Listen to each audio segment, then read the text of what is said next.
was supposed to be a quick drive. Jason had just finished a late shift at the diner outside of town and was heading home, same way he always did, cutting through the forest road just before the main freeway entrance. The shortcut saved him maybe 10 minutes, but he liked it. No traffic, no lights, just trees, stars, and that soft hum of rubber on pavement. He drove it so often that his mind would wander, sometimes forgetting parts of the ride entirely. That night was no different, or at least, that's what he thought. The first 20 minutes were uneventful, classic countryside night. Frogs chirping near the ditches, the occasional raccoon darting across the road, a gentle mist collecting in the trees. Then, as he rounded a long bend near the old quarry, his high beams picked up something odd on the right shoulder. A figure, a girl, standing completely still. Jason slowed down instinctively, squinting into the light. She was barefoot, wearing a pale dress that fluttered lightly in the breeze, her long black hair obscuring her face. No bag, no phone. Just her and the road. His first thought was, someone's hurt. Maybe her car broke down. But he didn't see any vehicle nearby, just her, standing there. As his car rolled to a near stop, she didn't move, didn't turn, didn't even seem to notice him. Jason called out through the cracked window. "Hey, you okay?" Nothing. She didn't even flinch. The engine idled in the quiet. He tried again. "You need help?" Still nothing. That's when his stomach twisted a little. There was something off. The way she stood, unnaturally still, her arms limp at her sides. No reaction to light, noise, or even his presence. Jason knew that stretch of road well. There weren't any houses nearby, and no cell reception for at least another 2 miles. Something told him to keep driving, but guilt tugged at him too. What if she really was in trouble? What if he ended up seeing her face on the news tomorrow, missing girl, last seen on Route 9? So, against his better judgment, Jason put the car in park and stepped out. Jason stepped out slowly, leaving the door ajar so the dome light cast a weak yellow glow around him. The silence outside was deeper than it had been inside the car.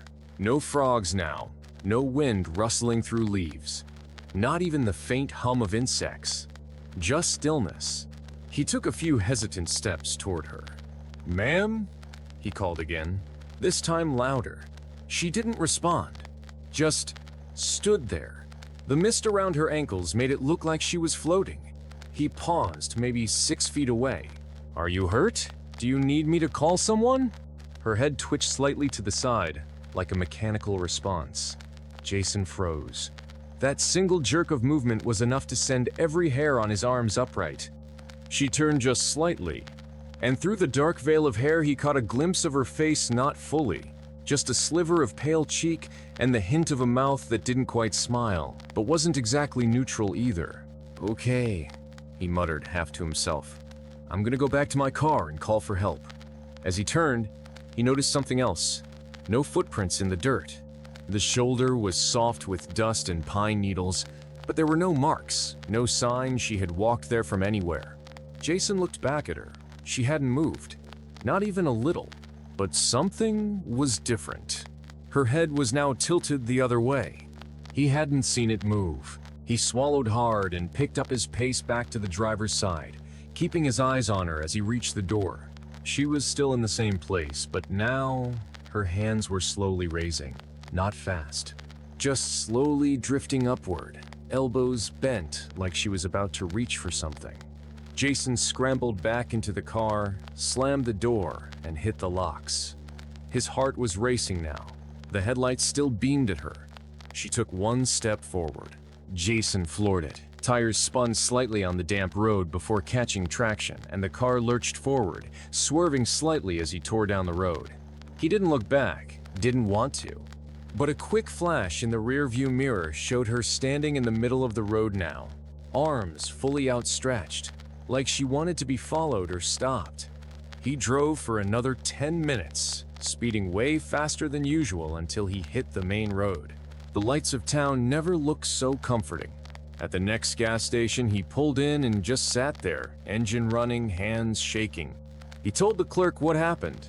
They offered to call the sheriff, but Jason declined. What would he even say? There's a girl standing in the woods who doesn't move like a person? He drove home eventually, locked every door and window. That night, as he tried to sleep, he kept thinking about the road, about her face, about how it didn't look right, how her mouth seemed too still, too stiff, like it had been painted on. Jason hadn't slept.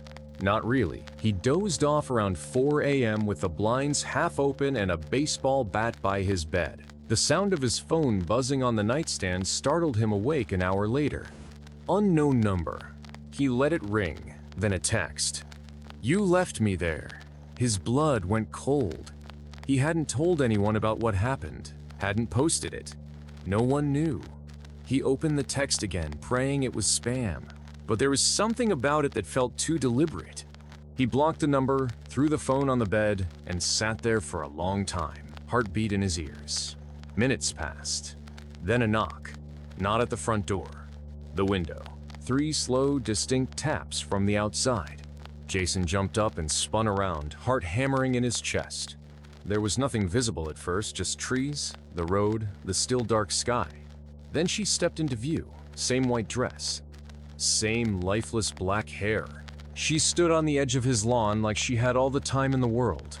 He stepped back, nearly tripping over the chair in his room. No, this isn't happening. His phone buzzed again. Another text? "I followed you home." His breath caught. He dialed 911, but the call dropped. No signal, not even one bar. He tried again. Nothing. When he looked back out the window, she was gone. But then came the footsteps. Slow, deliberate creaks across the front porch. Jason backed toward the hallway, still holding the bat. The doorknob rattled once, then again, then it stopped. Silence. He waited, holding his breath. Nothing. Maybe she was gone. Then, every light in the house went out at once. The hum of the fridge died. The clocks reset. A blackout, but no storm. No reason. Just gone. He stood in the hallway, barely able to see, heart pounding in the dark. The sound of bare feet on tile echoed from the kitchen. Soft. Wet. Like someone dragging their souls across the floor slowly, slowly, slowly. He raised the bat. "I'll swing," he warned the darkness. No reply. Just that sickening sound of footsteps. Closer now. Turning the corner. Jason held his ground as a figure finally emerged. Not a girl. A thing. It looked like her, but its eyes were too wide, its limbs too long, and its mouth, oh God, the mouth was too still. It opened without moving. No lips. Just a tear in the skin that stretched unnaturally. From it came a whisper that wasn't a voice at all, but the sound of leaves rustling in air being sucked through branches. "You saw me." Jason swung. The bat passed through her like smoke. He stumbled, hitting the wall behind him. When he looked up, she was gone. The lights flicked back on. Everything returned to normal. But the kitchen tiles were still wet, and where she had stood, there were handprints. Black, ash-like prints on the refrigerator, the counter, and the hallway wall. Jason fled the house and drove to his brother's place an hour away. He stayed there for days, refusing to go back alone. Jason didn't go back home for nearly a week. When he finally returned, it was during the day, under bright sun, with his brother beside him and a heavy sense of dread pushing down on his chest like an anchor. The house looked normal from the outside. Inside, the power was on, the lights were working, and everything looked untouched. Except the handprints. They were gone. Every single one. The refrigerator was clean, the hallway spotless. Even the damp footprints had evaporated. Almost like none of it ever happened.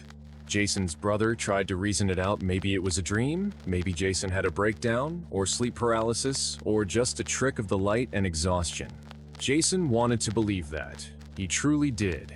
But the memory of her, how real she looked on the roadside, how cold the air had felt, the way her voice had whispered without sound, none of it felt imagined. And the texts, they were gone. Every one. No number, no history. As if his phone had never received them. He tried everything, restoring from backup, checking cloud data, calling the phone company, nothing. But the feeling remained. That awful, gnawing presence in the corners of his mind. The sensation that she had never truly left. At night, even with all the lights on, he'd catch glimpses in the corners of mirrors shapes that didn't belong. Reflections that moved when he didn't. Sometimes he'd wake up and find the blinds drawn when he'd left them shut. Or hear the faint creak of footsteps overhead even though he lived alone. But worst of all were the calls, not frequent. Just once every few weeks. Always the same. A single ring. No caller ID. No voicemail. No sound on the other end. Just silence thick, intentional, watching. He stopped answering them after a while. He moved apartments 2 months later, got a roommate, installed security cameras inside and out. Life began to normalize again. But one night, while going through footage from the week to test the system, Jason noticed something. At 3:07 a.m. 2 nights prior, his front door camera flickered for just 3 seconds. In that flash, in the grainy static, he saw her, standing just beyond the bushes at the edge of the yard. White dress, head tilted, staring directly at the lens. And in the same moment, on the living room cam, a frame of static, then a blurry shape standing behind him, watching him sleep on the couch. Jason paused the footage and stared at the frame for a long time. He zoomed in, slowly, breath caught in his throat.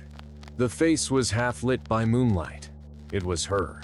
But the mouth was smiling now, and the eyes weren't hollow anymore. They were aware. He deleted the footage, turned off the monitor, and sat there until sunrise, lights on, holding his phone in his lap. It buzzed once. "You finally saw me." He didn't scream, he didn't cry. He just turned the phone face down and waited.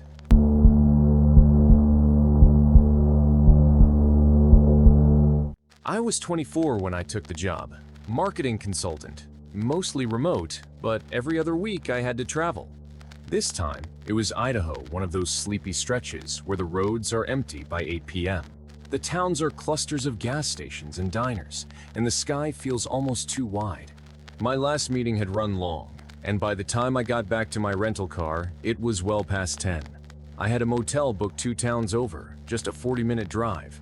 I like driving at night anyway. It gave me time to think, let the silence roll in. That night, the silence felt heavier than usual. I remember the road being straight, the kind that never seems to curve. 1 lane each way, forest hugging both sides, and every now and then a flickering street lamp as if someone had forgotten to finish the infrastructure.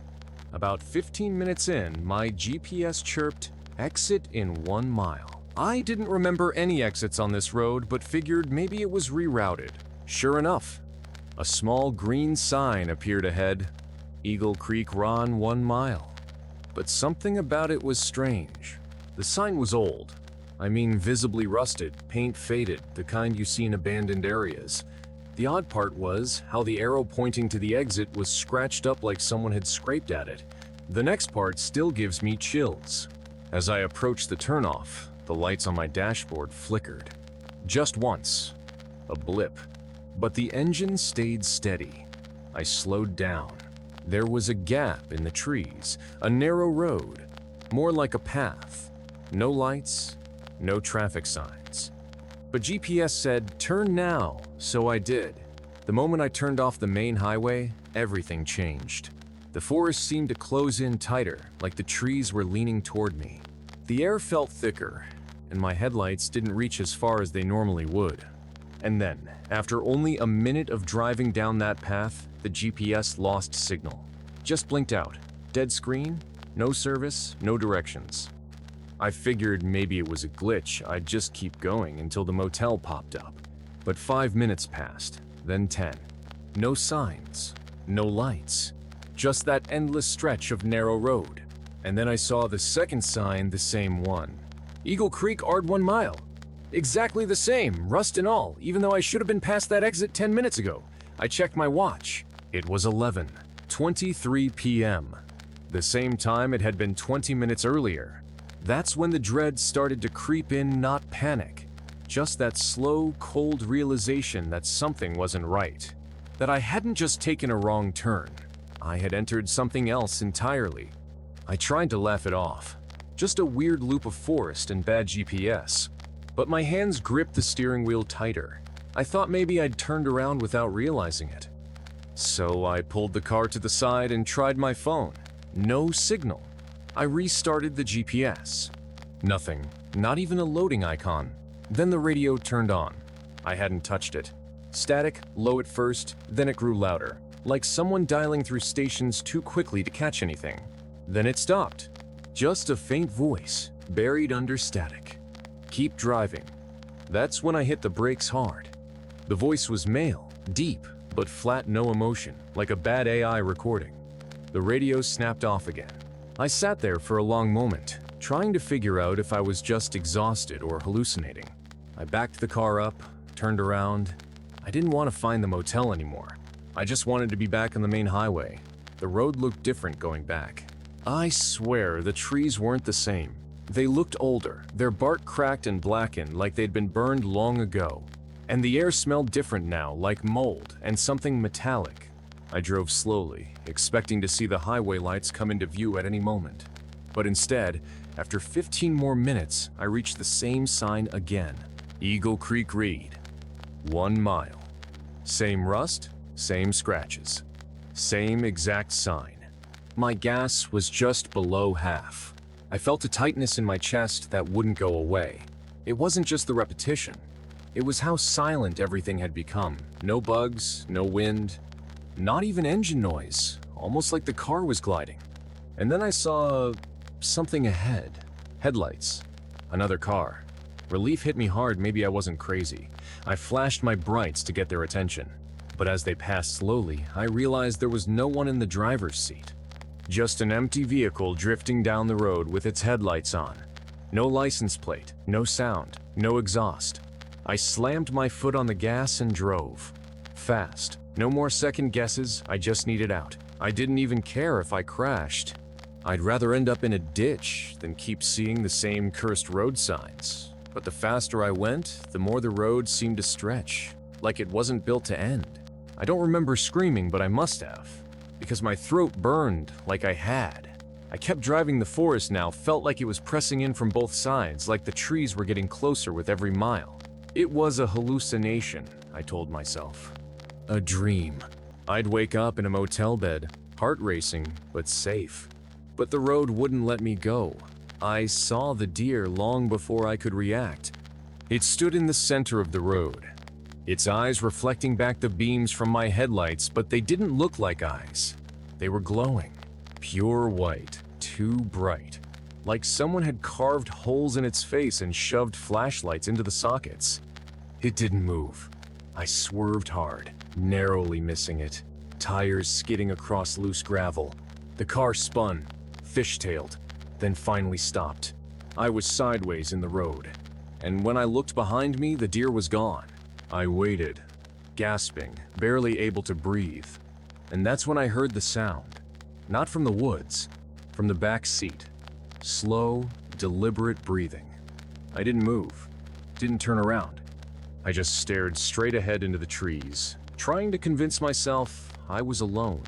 But the breathing continued. Calm, steady, too calm. Like whatever was there wasn't scared. Like it knew this was its road, its trap. Finally, I forced myself to turn. The back seat was empty, completely empty, but it didn't feel that way. The air was cold now, like the temperature had dropped 20 degrees. I gripped the wheel and drove again, slower now, but alert. I passed the same rusted sign again. Eagle Creek, Aardvarks, 1 mile. My hands started shaking. My foot trembled on the gas pedal. I thought about just leaving the car and walking into the woods. Maybe this was all some mental trap, like I needed to break the loop by not playing along. But when I opened the door and stepped out, I heard footsteps behind me, not on the road, in the woods. And they weren't trying to be quiet. I slammed the door shut and peeled out into the night, tires screeching. Something followed me after that. I never saw it, not clearly, but I felt it. I'd catch it in the rear view sometimes. A dark shape just at the edge of the trees, keeping pace. Not running. Just there. Like a passenger that didn't need a seat. I don't know how long I drove, but eventually, the road changed. The trees started thinning. The fog began to lift, and the static on the radio gave way to a faint local country station. The dashboard clock clicked forward 2 a.m. My phone buzzed to life. No missed calls. Just the GPS, suddenly awake, showing I was only 12 minutes from my original route. I took the next exit without thinking, not even caring where it led. A small gas station blinked into view, surrounded by early morning fog. I pulled in and just sat there. The engine idled. My hands were locked around the wheel, like they'd forgotten how to let go. I finally walked inside. The cashier, an older man, with the kind of face that looked like he'd seen everything, asked if I was all right. I nodded. He said something about the fog being bad in that part of the county. Said people got turned around out there all the time. When I told him what road I'd come off, he raised his eyebrows and asked me to repeat it. I said, "Eagle Creek." He shook his head slowly. "That road washed out 10 years ago. Ain't been drivable since the mudslide. No one goes up there anymore." I told him about the signs, the deer, the loop. He said nothing for a long moment, then looked toward the dark windows. "You should be glad you got out," he said quietly. "Most folks don't." I never told anyone else. Not really. Who would believe me? But I looked it up later. Eagle Creek had suffered a collapse. The road was gone. But locals online spoke about it like a legend. The road that drives you. The one that watches. One post said, "If you ever end up on it, don't stop. Don't get out. And whatever you do, don't check the back seat."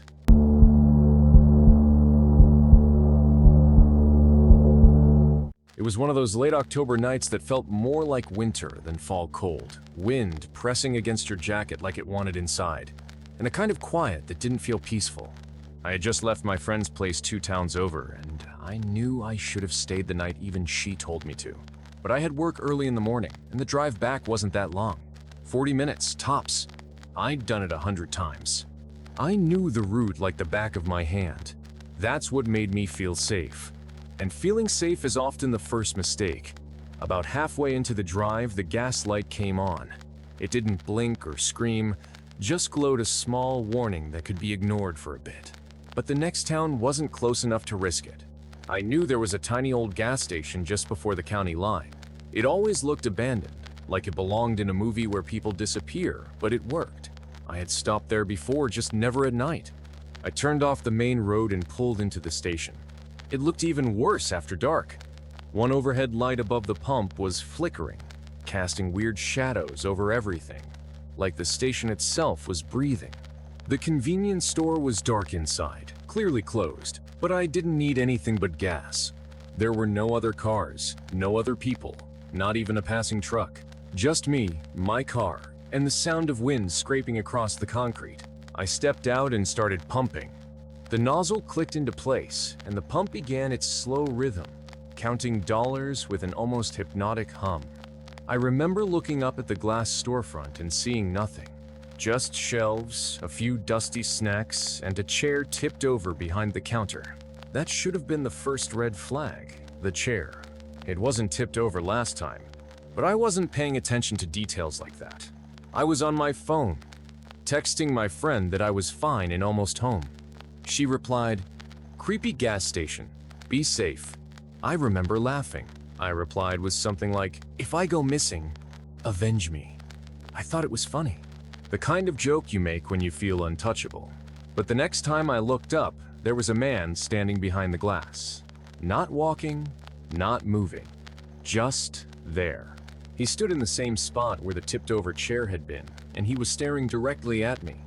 My breath caught before I even understood why. You know that animal part of your brain that reacts before you can think? That part screamed. I was staring through a thick pane of glass at a man who hadn't been there seconds before a man I hadn't seen arrive. No sound, no movement, nothing to explain how he got there. Just suddenly present. He was tall, but not huge, wearing a dark coat. His hands hung loose by his sides, too still. His head was tilted just slightly forward, as if leaning in to get a better look at me. I couldn't make out his face. It was like the shadows inside the building clung to him more than they should. The flickering light outside caught the window in such a way that only his outline was clearly visible like a silhouette burned into the glass. I stepped back slowly, the gas pump still rattling as fuel flowed into my tank. My phone was in my hand, but I didn't lift it. Didn't film. Didn't call anyone. I just stared at him, waiting for him to move, to blink, to do anything. He didn't. And then, the pump clicked. That stupid, casual sound, the one you wait for when you're about to drive away, made me jump so hard I almost dropped my phone. My heart was hammering. I turned back to the pump, yanked the nozzle out with shaking hands, and fumbled to screw the cap back on. When I glanced up again, the man was gone. I froze. I didn't hear a door open. There had been no bell chime, no creak, nothing. But he wasn't at the window anymore. The chair was still tipped over, but the shape behind it was gone. I got in the car and locked the doors in a single motion, hands shaking as I started the engine. Headlights came on, lighting up the pump and part of the store. I wanted to believe he had just moved deeper into the building, that maybe he worked there and had been resting or doing something behind the counter. But the store was dark. No lights, no movement, no signs of life. And then I saw the back door. It was swinging. Not wide, not fast, just gently. Back and forth, like someone had gone through it just moments ago. And it was facing me. Not the road, not the alley. Me, like it had been opened for me to see. That was when I realized my headlights were shining directly onto the door. Not because I was parked that way, but because someone had turned the building slightly. That didn't make sense, but nothing did anymore. I slammed the gear into drive and pulled out fast, tires screeching louder than I meant. My hands were white-knuckled on the wheel, and I didn't look back. Not until I hit the main road. And even then, when I glanced in the rearview mirror, I saw nothing, just darkness. But I didn't feel alone. I felt watched. All the way home. I drove faster than I should have. The road was narrow and curving through trees, but I didn't care. My hands were locked on the wheel, and every part of me was vibrating with that primal terror that only comes when your brain and your gut agree.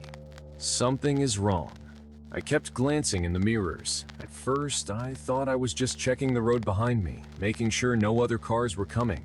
But I wasn't. I was looking for him. For the man, for his face, his eyes, anything. But there was nothing. Just the empty road behind and endless trees on either side. And yet, my skin felt too tight. My body refused to relax, like my nerves knew something I hadn't caught up to yet. I turned the music off. No distraction. Just the hum of the tires and the sound of my breathing, short, uneven.